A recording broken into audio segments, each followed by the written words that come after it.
আল্লাহ নবী সাল্লাল্লাহু আলাইহি ওয়াসাল্লাম বলেছেন, ইন্না লিজাওজিকা আলাইহিন্না হাক্কান, তোমার উপর তোমার স্ত্রীর অধিকার রয়েছে।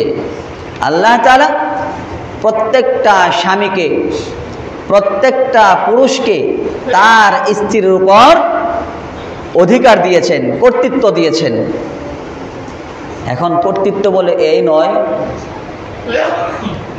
যে বিবাহ শাদী করবো এই নিয়ত কইরা যে বিবাহ করব দুইটা, একটা দিমো সোয়েটারে, একটা দিমো গার্মেন্টসে, আর আমি নাবিতে তেল লাগাইয়া ট্যাং ট্যাং ট্যাং ট্যাং কইরা ঘুরবো। বউ মাস শেষে বেতন পাবে আর আমি ফুর্তি আমোদ প্রমোদ করে বাসায় বসে বসে খালি খামো আর গরমো নাকি?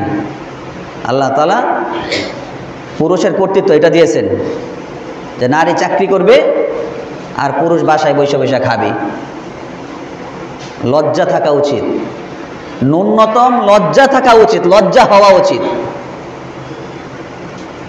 এগুলো পুরুষ নামের হিজরা, পুরুষ নামের হিজরা। এগুলা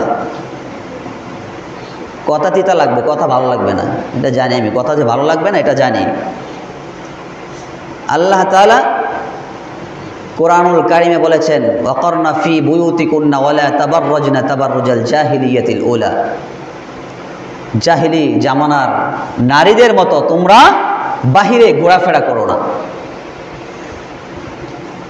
আপনি স্ত্রীকে খাওয়াইতে পারবেন না, বিবাহ শাদী করছেন কেন? আপনার জন্য তো হারাম বিয়ে করা। বিয়ে করা কার জন্য সুন্নাত, কার জন্য ফরজ, কার জন্য মুস্তাহাব, কার জন্য হারাম।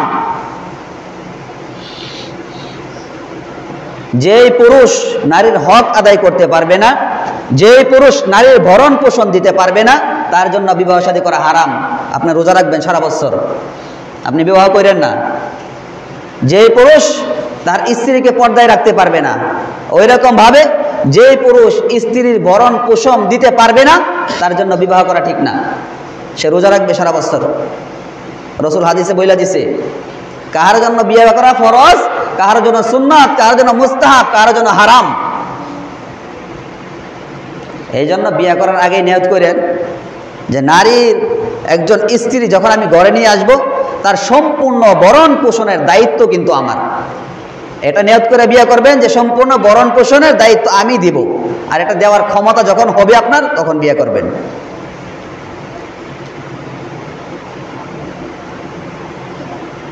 আল্লাহ তাআলা কর্তৃত্ব দিয়েছেন, অধিকার দিয়েছেন বিদায় আপনি নারীর উপর যেইভাবে ইচ্ছে সেইভাবে আপনি অত্যাচার, জুলুম, নির্যাতন আপনি করতে পারবেন না। এটা আল্লাহ তাআলা দেন নাই। এই ক্ষমতা কোনো পুরুষকে আল্লাহ তাআলা দিয়ে দেন নাই। নারী হলো ঘরের শোভা, তাকে ঘরেই শোভা পায়। আর এমন নারীও তো আছে সমাজে, এমন মহিলাও আছে যে পুরুষ সারাদিন বাহিরে কাজকর্ম করে আসে। রাসূল সাল্লাল্লাহু আলাইহি ওয়াসাল্লাম বলেছেন, স্ত্রী হলো আমার চোখের শীতলতা।